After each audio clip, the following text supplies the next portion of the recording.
Looking forward to a visit, my delegation and my visit to China, which is next weekend. Going to China is always a pleasure. We have a long relationship, over 70 years, and it's a deep relationship between the people of Pakistan and people of China. So therefore, it's always a pleasure going there. So I'm looking forward to my visit. So please ask me questions. Today, as a special gift, we present the mascot of Beijing Winter Olympics to you. The one sit next to you These is... ones? Yes. You're the mascots? Yeah, these are the mascot. And the one next to you is a clumsy icy panda. It's called Bing Dun Dun. And the other one is for Paralympics. It's called Xue Rong Rong. It's a Chinese traditional lantern. Yeah, I look forward to watching it. I've never been to watch any Winter Olympics. In fact, I've never been to any Olympics, so I look forward. Yes, that's great. I'm from People's Daily, China. So my questions are all about Winter Olympics. So first one is, in 2021, China and Pakistan celebrate 70th years anniversary of establishment of diplomatic ties. And for now, you are also going to attending the opening ceremony of Beijing Winter Olympics Games. So this is another major event in the development of bilateral relationships. So how do you evaluate the high-level development of Pak-China relationship? Look, the relationship between the two countries has just got stronger over a period of time. And one of the main reasons is that feeling in Pakistan is that China has always stood with us in our times of need. When Pakistan has, over the years, been in a difficult period, China has stood with us, and Pakistan has stood with China. And we are neighbors. I was in school when the Karakoram highway was being built. And that was a collaboration between the Chinese government and the Pakistan army. And it was a very difficult venture, because the road was very difficult, there were steep mountainsides. And I remember the number of Chinese who died building the Karakoram highway. So the relationship is it's a deep relationship. And so over a period of time, it has actually got even stronger. And CPEC, of course, has also linked us, the two countries. We know that sports always plays an important role in uniting people together. And for this Winter Olympics, it's also a very special time because it is the post-pandemic time. So what expectation do you have when you come to China to attending the opening ceremony of Winter Olympics? What's your expectation of it? Well, firstly, this is the first Olympics, let alone it's a winter one, but it's the first Olympics I will be ever witnessing, so I look forward to that.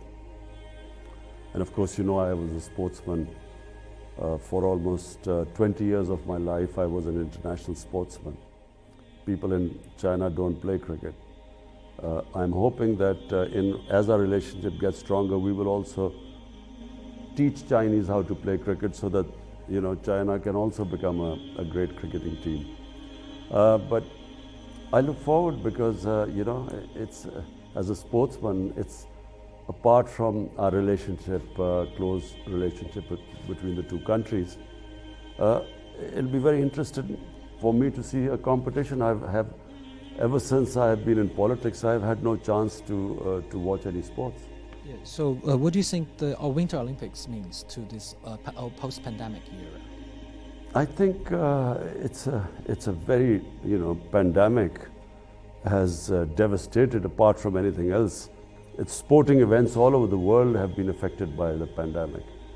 So in this context, I think it's for China to have gone through with the Winter Olympics, I think it's very admirable. Assalamu alaikum Janab Wazir-e-Azam Sahib.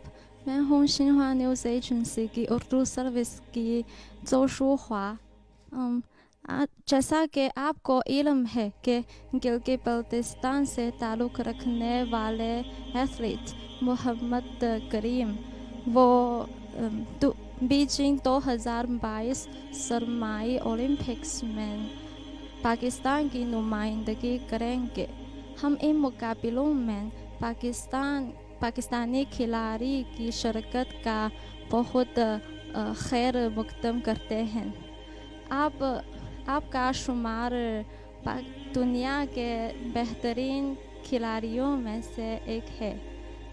मैं पूछना चाहती हूँ कि मुस्तकबिल में आपकी हुकूमत पाकिस्तान और चीन के दरमियान खेलों के ताउन को फ़रोग़ देने में क्या इक़दामात करेगी? देखिए, सबसे पहले तो जो गिलगित बल्तिस्तान का इलाका है और कई पख्तूनख्वा के भी इलाके ऐसे हैं कि वहाँ स्कीइंग के लिए, और स्कीइंग मेन चीज़ है विंटर ओलंपिक्स की, तो स्कीइंग के लिए बेहतरीन जगह है। लेकिन अभी तक पाकिस्तान में हमने कभी सही माने में स्कीइंग के ऊपर तवज्जो नहीं दी। बड़ी कम जगहों के ऊपर स्कीइंग होती है। तो हमारी कोशिश ये है कि हम ये गिलगित बल्तिस्तान में ख़ास तौर पे स्कीइंग को डेवलप करें, और उसको जब डेवलप करेंगे तो हमारी ये भी कोशिश है, क्योंकि चाइना के अंदर ज़्यादा आगे निकलते हैं, ज़्यादा तवज्जो दी जाती है विंटर स्पोर्ट्स की तरफ, तो हम सोच रहे हैं कि उनसे फिर कोलैबोरेशन भी करें, क्योंकि दूसरी तरफ खुजराब पास की दूसरी तरफ चाइना है और ये कनेक्शन भी उनसे है। तो हम इसके ऊपर भी अब सोच रहे हैं कि पाकिस्तान में पहले तो वैसे स्कीइंग के ऊपर हम ज़्यादा तवज्जो दें, और दूसरा उधर से कनेक्शन गिलगित बल्तिस्तान और चाइना के अंदर, उधर भी हम स्पोर्ट्स के अंदर आपस में ज़्यादा मिलाप करवाएं, ज़्यादा कोऑर्डिनेशन करें। Thank you, Your Excellency. It's Brody Jiang Chao with Xinhua News Agency. So my question is that you praised China's development model on many occasions. And we know that China has developed a whole process, people's democracy, and committed to a people-centered approach. However, the United States and the West countries try to impose their democratic model to other countries. So my question is that how do you think of China's whole process, people's democracy?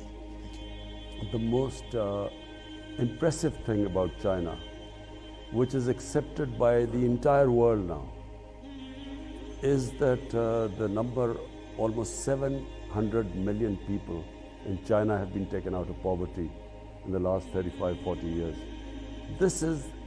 It's never happened in human history before.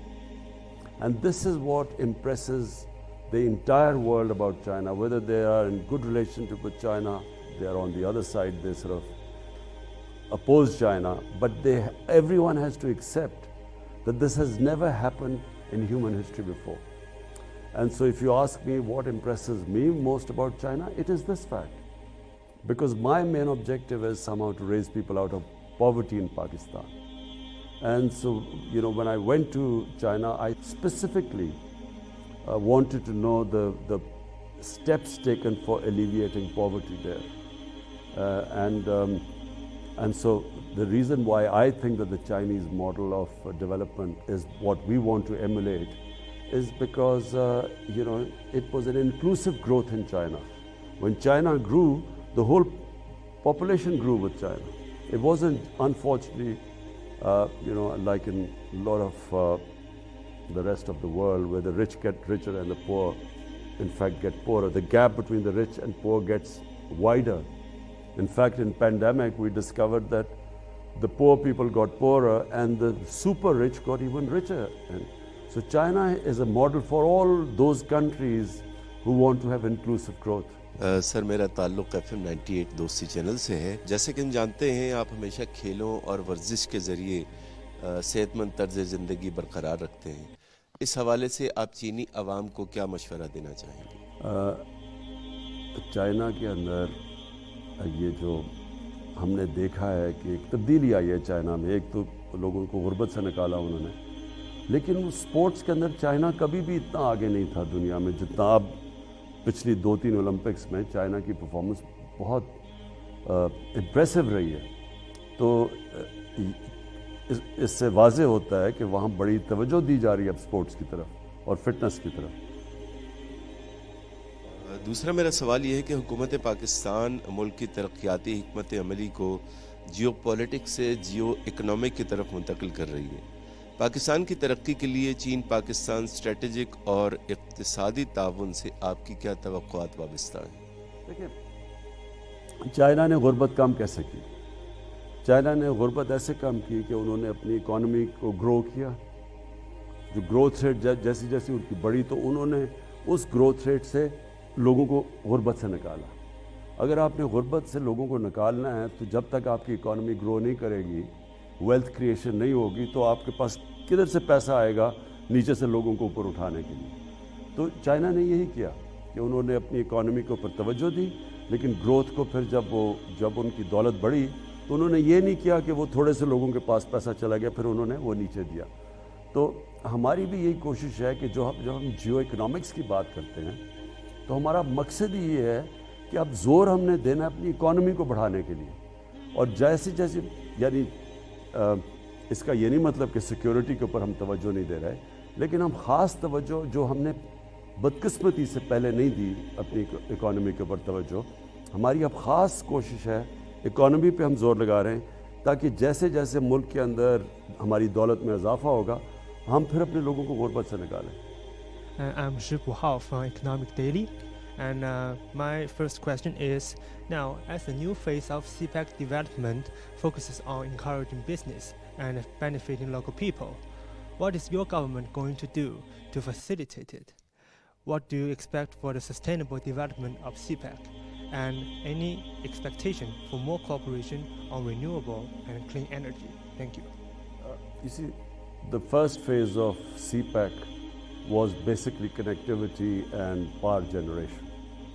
Now the CPEC has moved into the next stages where it's about relocation of industry. We want to develop our industrial zones, our special economic zones. Then we want, especially in agriculture, we want help there to improve our productivity. Because in China, the productivity is much higher in agriculture and livestock yields compared to Pakistan. So we want help there too.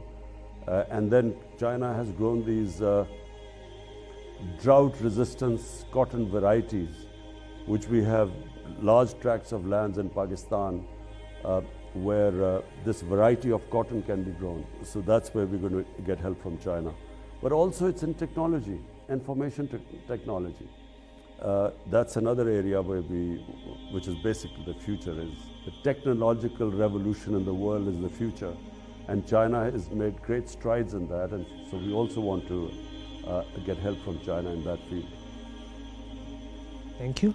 And my second question is, now some Western countries keep telling lies on so-called Xinjiang issues, but actually many Pakistani people, scholars, journalists, including Ambassador to China, His Excellency Moin Haq, has visited Xinjiang for many times. They saw the place with their own eyes and talked a lot about it. Have you heard of them talking about Xinjiang? And what do you think of lies told by those Western countries? There is a lot of criticism about the treatment of Uyghurs by China in the West. But our ambassador went there, Moinul Haq, who's our ambassador in China. We asked him, and he went there and he sent us information that this is actually not true on the ground. But what we in Pakistan find it very difficult to swallow is that while they talk about Uyghurs, they do not talk much in the West about Kashmir. Because in Kashmir, the worst violations of human rights are taking place by India.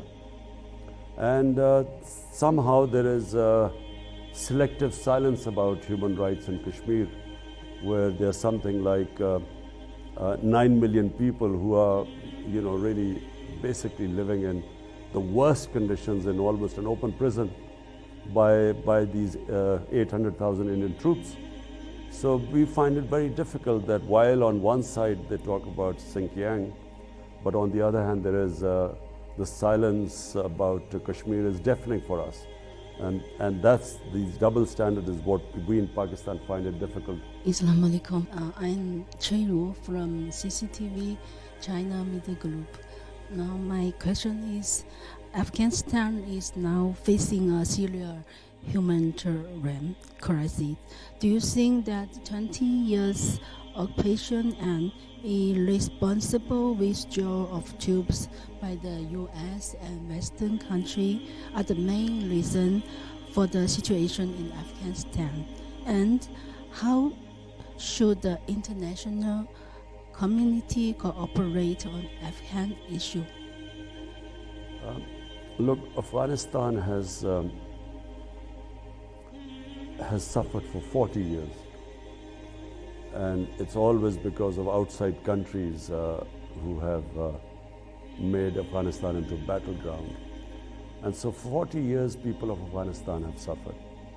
And this is now, after 40 years, there's a chance of peace in Afghanistan.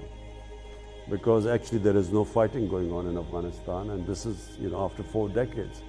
So what should the international community do? The international community right now should understand that people who have suffered for 40 years, and when the foreign forces have left Afghanistan, they cannot just leave Afghanistan without thinking about the aftermath or how the people of Afghanistan are going to survive from here. Because in 1989, when the Soviets left Afghanistan, so did everyone else, and Afghanistan descended into a civil war. And about almost 200,000 Afghans died. There was chaos in Afghanistan. And from that chaos emerged the Taliban. And now, after 20 years, if everyone abandons Afghanistan, the situation, number one, the people of Afghanistan, and I'm talking about almost 40 million people of Afghanistan, they are going to, you could see the worst humanitarian crisis there. But on top of it, if there is chaos in Afghanistan, then it's possible that the same conditions are created which were created 20 years ago when the US invaded Afghanistan. Same thing could happen again if there is chaos. So what should happen is that the international community should just think of the 40 million Afghan human beings there.